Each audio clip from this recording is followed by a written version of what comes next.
Hello everyone, my name is Chase DeHan and welcome to my course, Applying R Built-in Functions.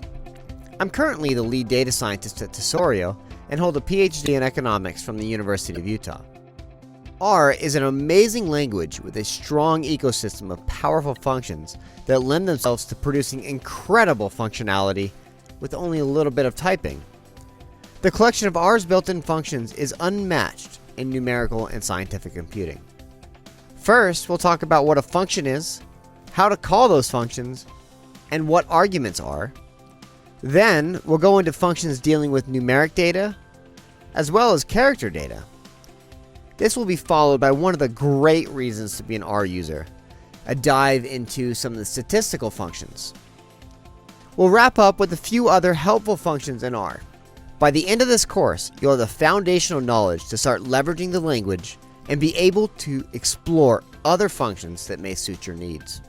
There aren't any prerequisites to starting this course, except for having R installed on your computer. From here, you should feel comfortable diving into advanced functionality with R's great libraries, with courses on the tidyverse, which is a great ecosystem of other packages, as well as data visualization with ggplot2.